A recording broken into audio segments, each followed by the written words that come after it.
Good morning, sir.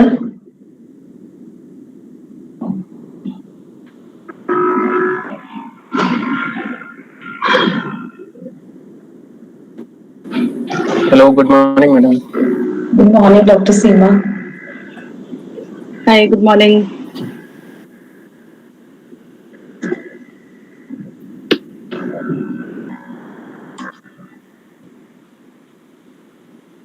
Dr. Saini, should we start?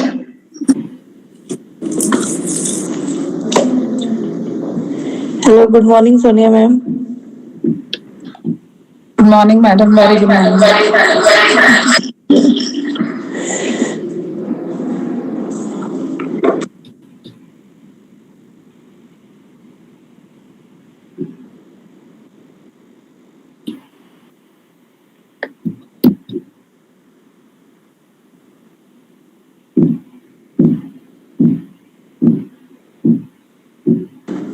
Good morning, everyone.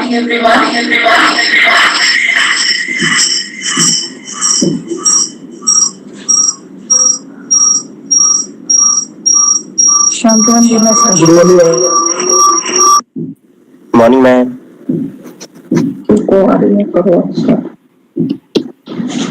Respected Dr. Sani, Chairman IIC, Dr. Sonia Chawla, Coordinator Social Media Committee, Dr. Samarveer, Dr. Karanveer, Dr. O.P. Verma, faculty members and dear participants, a very good morning to one and all. I, on the behalf of Social Media Committee, IIC, welcome everyone to this expert talk on charting an unconventional path as a woman to celebrate International Women's Day, which emphasizes on the social, political, economic achievements of women, even a day that marks a call for gender equity and parity. So we have with us our eminent resource person, Dr. Seema Singh. Dr. Seema Singh is a head of medical affairs at Heaps AI, and she is a general surgeon and with MBA over 22 years of experience in healthcare. She was a practicing surgeon for 15 years when she went on to pursue an MBA from IIM Ahmedabad, followed by a foray into the digital health space. She has worked closely with the founding teams of multiple health tech startups and is a noted digital health expert in the country. From choosing to pursue specialization in the highly male dominated field of surgery to making a career switch in her early 30s, Dr. Singh has surely made some unconventional choices and obviously faced a lot of challenges on the way. Today, she will be taking and talking us about her journey from surgical operating room to corporate meeting rooms. Over to you, Dr. Singh. Thanks, Dr. Shyam, for a warm welcome. First of all, I would like to thank the team for giving me this opportunity to share my journey, my story with you, and hope that through my story, or rather through all the stories of people attached to my life, I'll be able to maybe inspire, maybe guide, maybe give some light to the audience here. So when I got the call for this invite, my first reaction was, how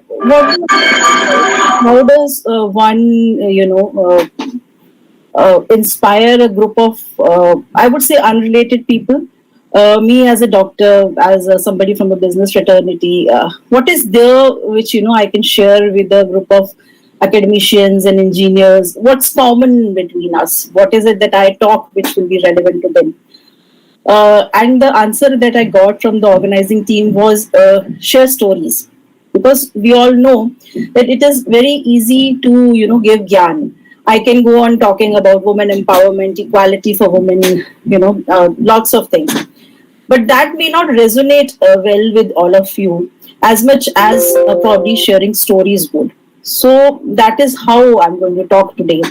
There will be no high level talks about courage, determination, women equality, gender parity, and all. I'll just be sharing stories, and stories, not just my stories, but stories of people, especially women around me, who are an integral part of my journey.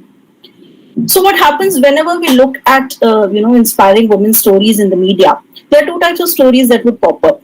One would be stories of women who have undergone extreme hardships in their life, who have undergone physical abuse, who have undergone lots of other atrocities, and climbed over all that to lead normal lives, to become successful in life.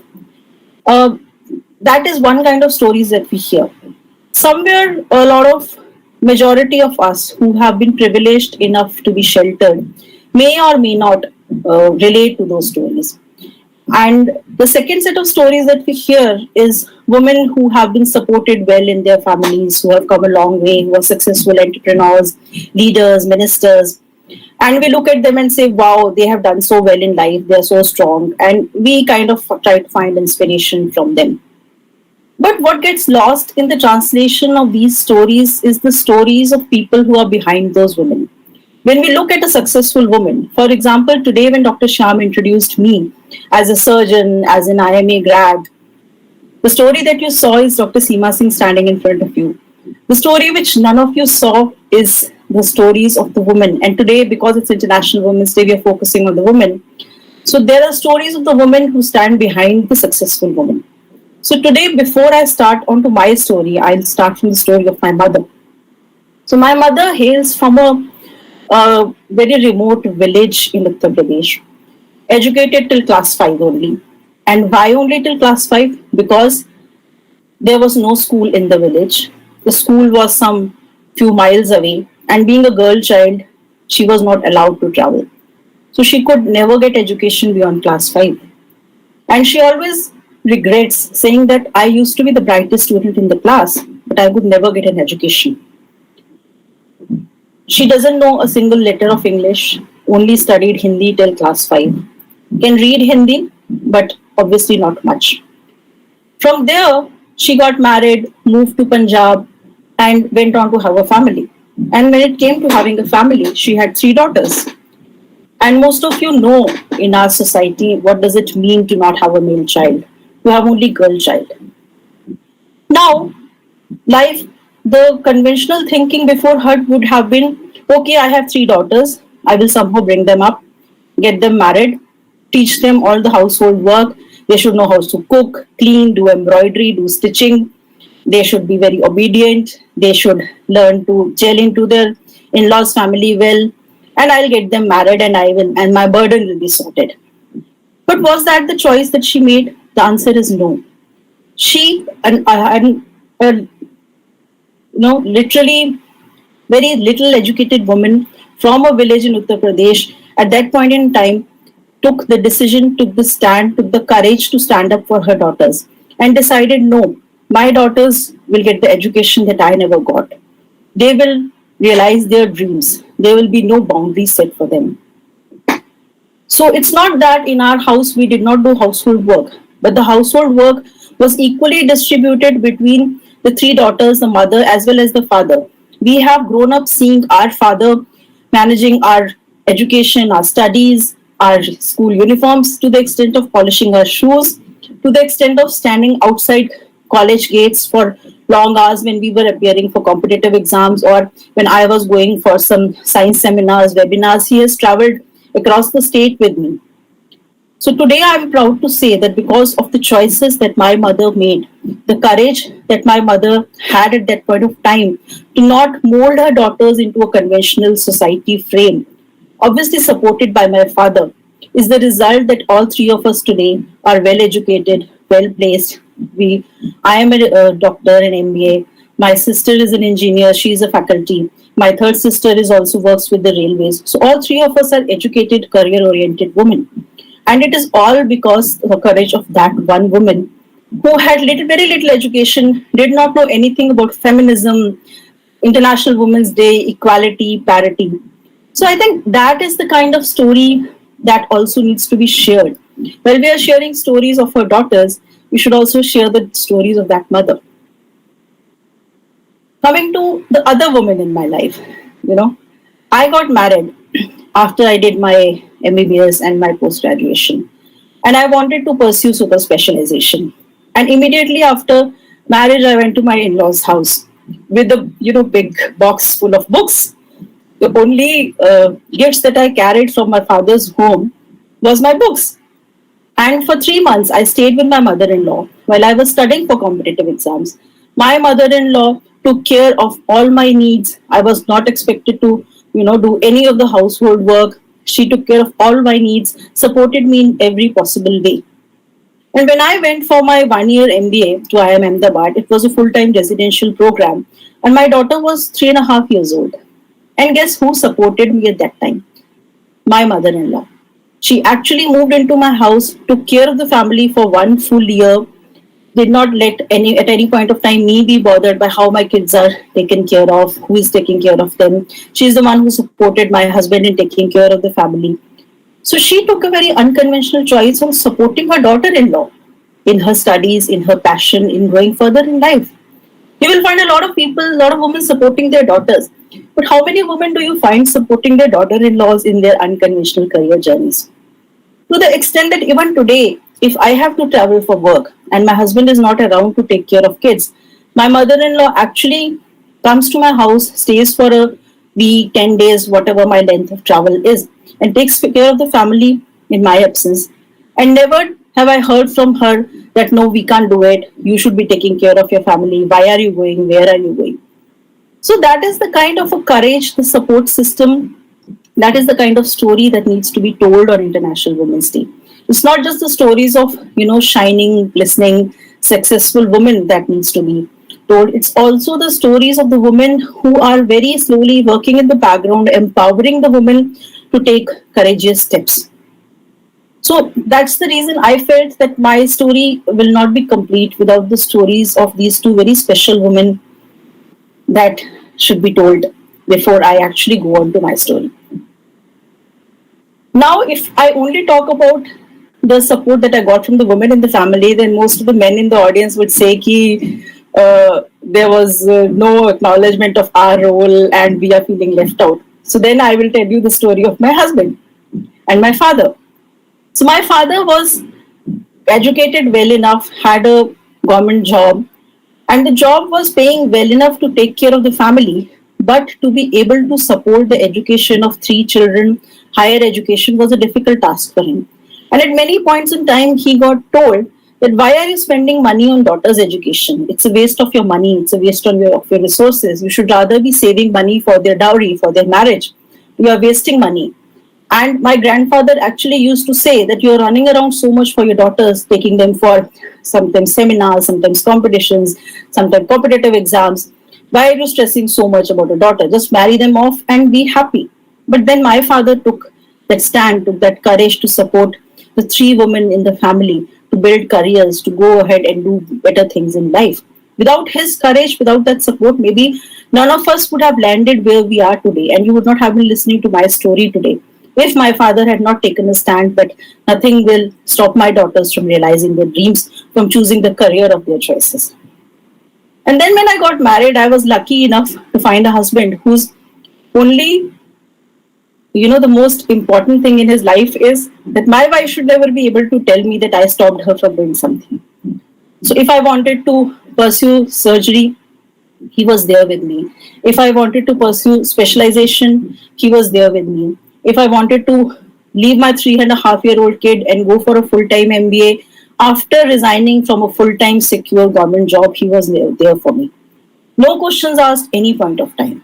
When I'm traveling, when I'm going for alumni meets, whether I'm going for business dinners or even going out with friends, there are no questions asked.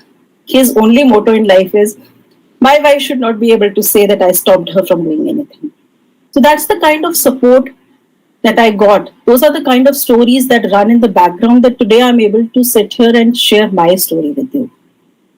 So that's the reason I brought these stories up first, because without sharing these stories, my story will be incomplete. Coming to my story, I'll tell you briefly. I think Dr. Shyam mentioned about what I did, how I did.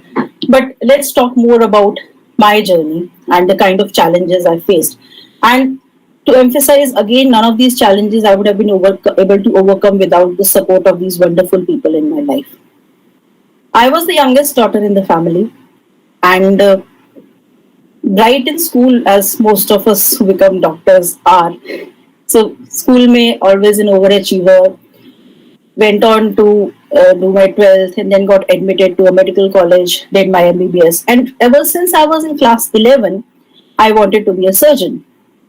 And I don't know whether most of you know or not, but surgery in the medical fraternity, surgery, at least in the years that we were studying, now things have changed. But surgery was supposed to be an extremely male dominated field.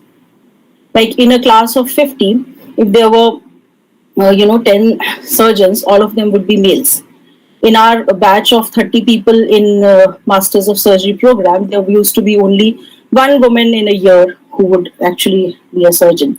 But ever since I was in class 11, whenever I used to go for my tuitions, I used to see a black colored ambassador going by, which used to say the chief surgeon of the district. And I always used to think, I have to ride that car, I have to be a surgeon.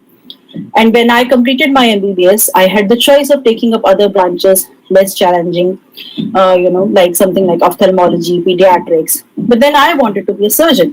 And some of the well meaning seniors in the college, when they heard that I want to be a surgeon, you know what their reaction was? Their reaction was that a woman should become a surgeon only if either her father is a surgeon or her husband is a surgeon. A woman alone should not take up surgery. And my father was obviously not a surgeon. My husband to be was not a surgeon. So that just excluded me from the group. And that set me thinking, am I making the wrong choice? Am I being too stubborn, too impractical? One thing about women is, and I think this has something to do with the way of our, not much, partly because of our societal pressures, partly also because of our biology, we start getting doubts very quickly. Self-doubt, guilt, these are part of being a woman. I think most of the women in the audience can relate to that. So I started getting into self-doubt. Am I making the wrong choice? So for a while I decided, okay, let me not take up surgery, let me take a cooler branch like ophthalmology. I'll be comfortable. But then that 1 month of my life, when I kind of decided to give up on my dream of being a surgeon and pick up some other, more conventional branch, I was miserable. All the time I was feeling very low, very sad. And that's the time that I realized that my dreams are not something which I should be giving up just because somebody told me that you cannot do. So I went to another lady who was doing masters in surgery herself. So I said, maybe she is a better person to speak to. Not the people who are telling you not what not to do, but rather the person who's doing it should be spoken to. So I went to that lady. I asked her that I'm planning to take up surgery, how difficult it is. Is it really impossible as people are telling me? So her comment was, you will have to work 10% harder than your male colleagues. That is it. Only 10% more effort is needed for several reasons. Firstly, because it is physically a demanding branch. Secondly, because being the only woman in the group, you are judged and assessed more harshly. So you will need to put in 10% more effort. That is it. Go ahead and do it. So that is the woman who inspired me to do that. So I went ahead. I did my master's in surgery. I became a general surgeon. I started practicing. I was assistant professor at UCMS Delhi for almost 6 years. And 15 years of my career, my restless soul started feeling that now I should be doing something new, something different. This is becoming too routine for me. There are two kinds of people in life. People who, when they reach a certain point, they put their heads into that field, go deep into that field, they keep working on their skills and they become masters of that field, and that is kind of achievement for them. Then there is the other group of people who are, the restless souls, like many of us, for whom doing something new every few days, to looking at new challenges, going ahead and trying different things in life is what drives them, chills them. So I probably belong to that second category. But 15 years of one profession was kind of feeling boring, not so challenging, not so intellectually stimulating to me. So that's when I started thinking, now I can't live without intellectual stimulation, so what should I do next? And doing an MBA, getting into the healthcare management came as an obvious choice to me.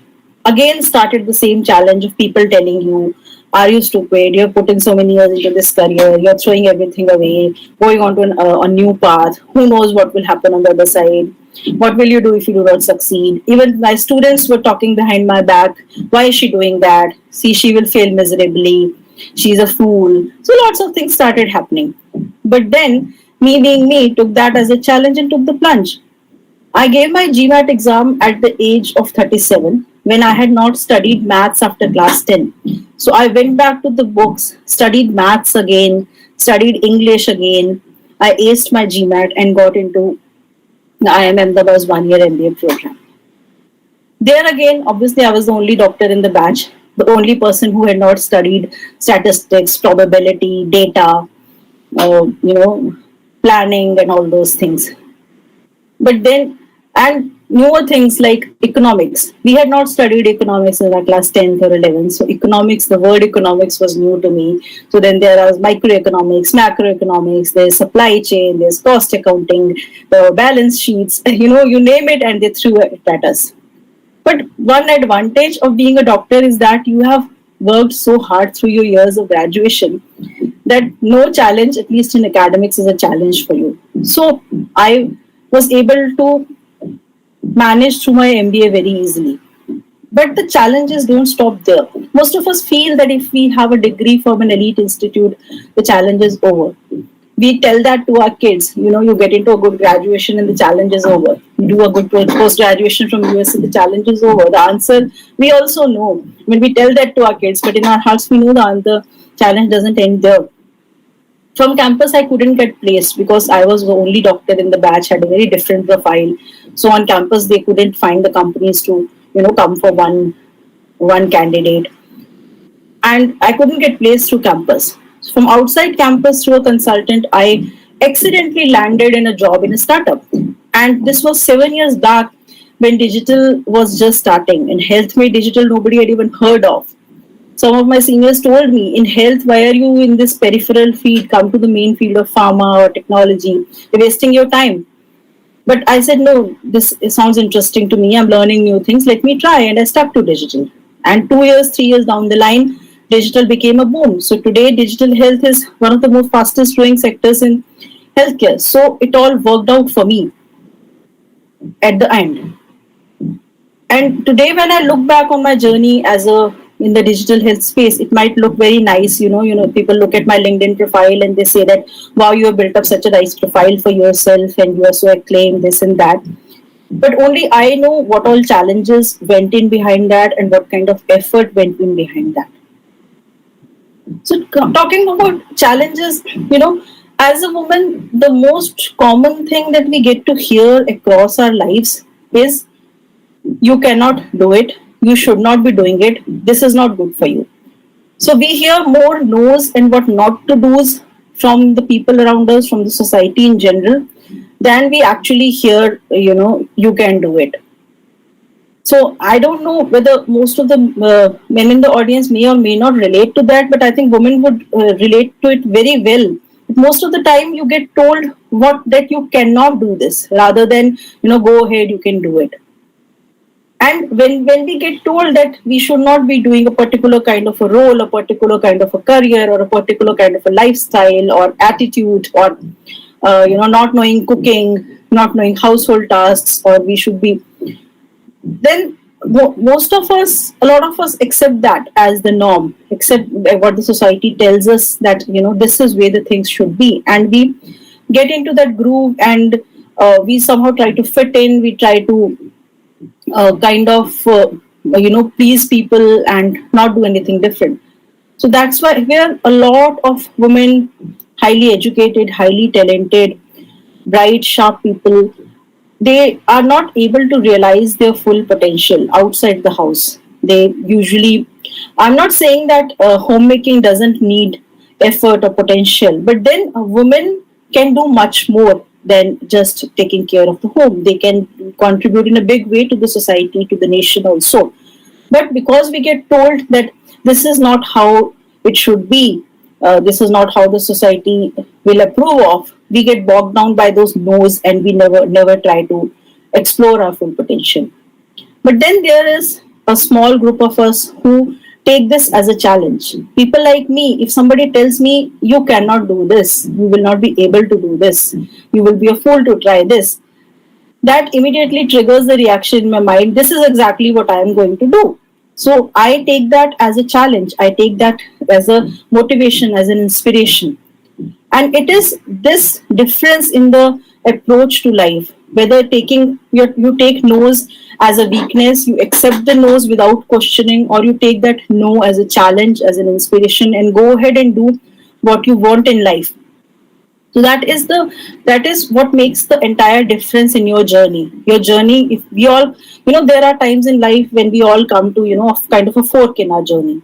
So there is one side where you go by the conventional wisdom, you go by the societal norms. Then there is the other side where you say, I will do what I have been told not to do.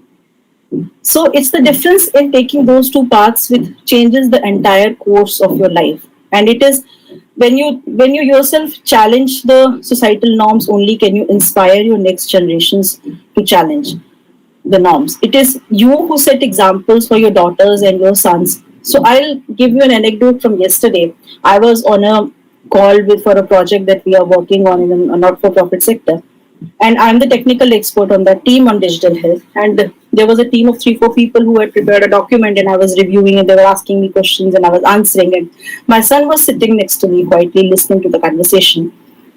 And when I finished that call, he said one line, Mama, it's a pleasure to see you work like this. It's a pleasure to see your thoughts flowing out so nicely. And I can tell you that was the biggest compliment I have received in my life. When my son gets inspired from me, when he gets inspired as to how women can do so much more than just taking care of homes, how they can make difference, how they can be confident professionals, speaking their mind freely, expressing their thoughts freely.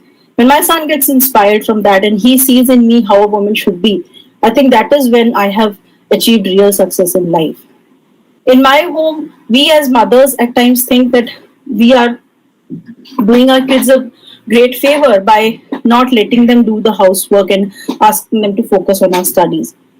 But what happens is that kind of sets a very wrong precedence for them. It's not like I don't let my son or my daughter, both of them, do anything around the house. The answer is not that. The answer is you have to bring up your sons and daughters equally.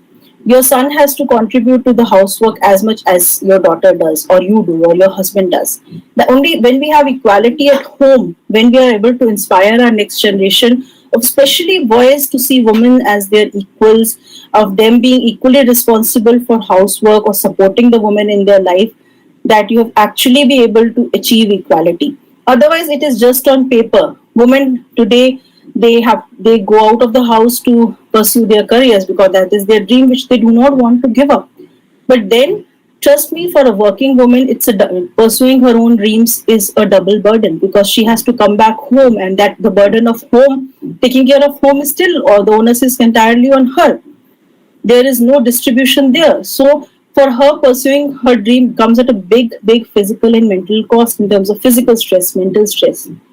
So till you are not able to inspire the next generation of men to be equal partners in the home front, equality at the work front will have no meaning. If a woman is equal on the work front and still doing all the household work, taking care of the house independently, single-handedly, then this is not equal. Because if you put the total amount of work that is being done by one person in the family, women are obviously doing much more work. So just equality at workplace, promoting women at workplace will not cut it. We will have to promote equality at home. We will have to, at our homes, create environments where, household work is equally shared, where our husbands treat us as equals, where our sons are able to look at us and feel inspired. A son looking at a father and saying, feeling inspired, oh, Papa, I want to be like you, I want to be an entrepreneur like you, or a doctor like you, has been the convention. But the day a son is able to look at like his mother and say, oh, I want to be an entrepreneur like you, or an academician like you, is the day when equality has actually reached our houses and our families. The day my daughter is able to hold her head and say, my mother is a very successful woman, I want to be like her, and I want to live my life on my own terms just the way she did. That is the day when you've actually become successful. So I think the one thing, professional successes apart, one thing that I consider to be my biggest success till date is the ability to live my life, especially my professional life, to make my career choices on my own terms. If I wanted to be a surgeon, I wanted it for myself. There was nobody telling me that you can become or you cannot become. I went ahead and did it.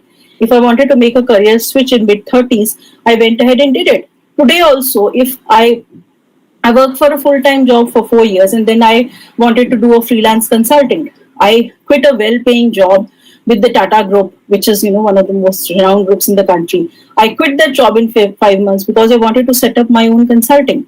And I did that. I could take those choices on my own terms. And I think that is the biggest achievement in life. When you are able to live your life on your own terms, taking your own decisions without anybody influencing them. If I decide to quit my job and sit at home and take care of my home, then also it is my own decision. It is not to be forced by anyone. That ability to make your choices, both the professional and the personal front, the ability to live your life on your own terms, not on the terms of the society or somebody else, is the biggest achievement for a woman today. For men, probably it comes very easily. There are no strings attached, there are no conditions attached. Most men would say, we do what we want to do. But for women, trust me, that is a big achievement if they are able to do what they want to do. And that does require a lot of extra support at home. For men, this support is given. If a man wants to quit his job and go for a full time MBA, it's a given that the wife will take care of the kids and the family at home. There are no questions asked. There's no conditions to that. But this condition is not the same for women. They will need to have a very different, very supportive family in the background. So, what comes unconditionally to men in terms of career choices, in terms of professional choices, in terms of further studies, comes to women on lots of conditions. So that is the reason we keep talking about all this push for equality and supporting women, because for men it's for granted. For women also, obviously, you need the same kind of support to be able to pursue your career, but for women that support may or may not be there. It is conditional. So that is the reason women may or may not become as successful in their professional lives. It's not that we are less competent professionally, it's just that the kind of support that is needed to focus on your careers is not available to all of us. Some of us, like me, are extremely privileged, but some of us are not.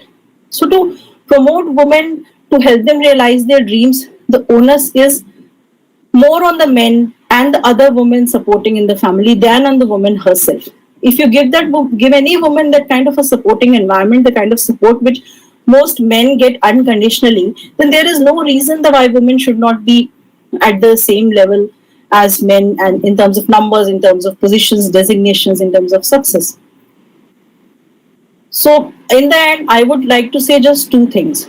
For all the women in this audience, choose your path the way you would want to be, not the way society would want to be. Make your own choices, take your own decisions. And for all the others, support the women make their own decisions, because that is how your future generations will improve. That is how your women will be considered equal. Unless and until you support them, they will not be able to achieve their full potential. They will not be able to make good use of all the degrees that they have earned with equal effort. So that is, in short, what I wanted to talk. uh, Happy to have any comments, discussions, questions. Thank you.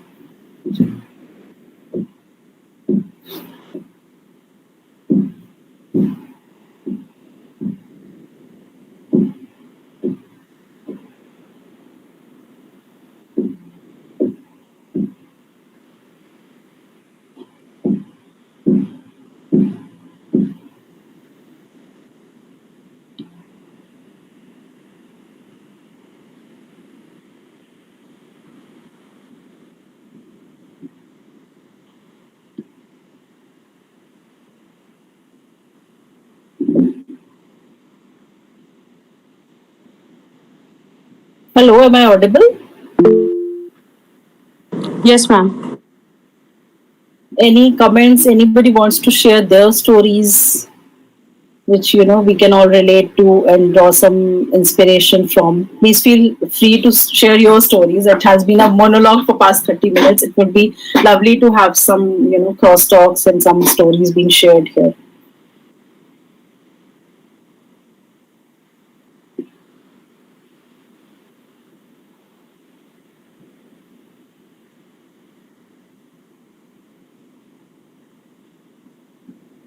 Dr. Saini, Dr. Indu, any comments?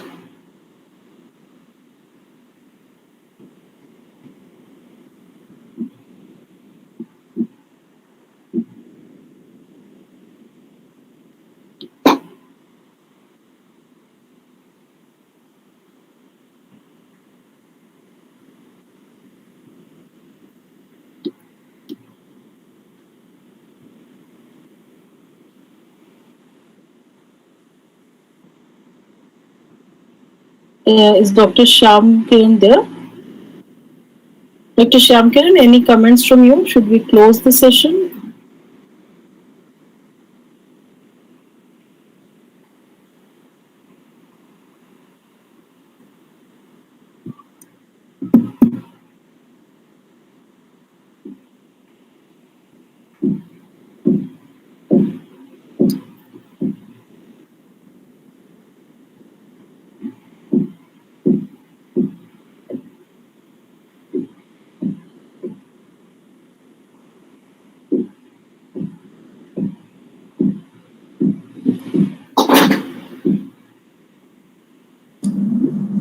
Hello. Yes, am I audible? Yes, Dr. Shyam Kiran. Yes, thank you so much, Dr. Seema, to be part of this session. And I was listening to your, feelings, and I must say that it is like very important for a woman to get support from the people around, especially from the family. Okay, so when you are in some institution, you are in some profession, so you need to have a very good supportive system. And like we were like we you're so lucky to have that kind of people around you. So yes, dear audience, if you have any queries, so you may ask.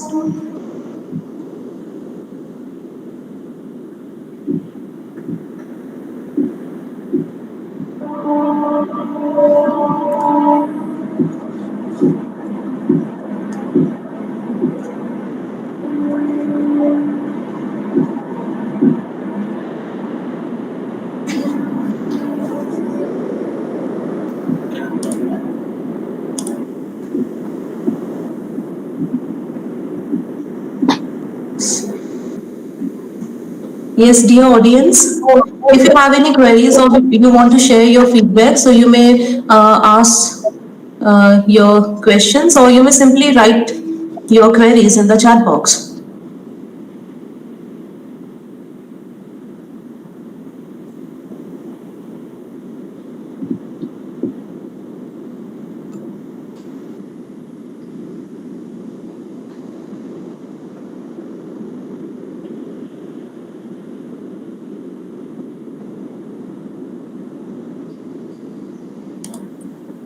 All right.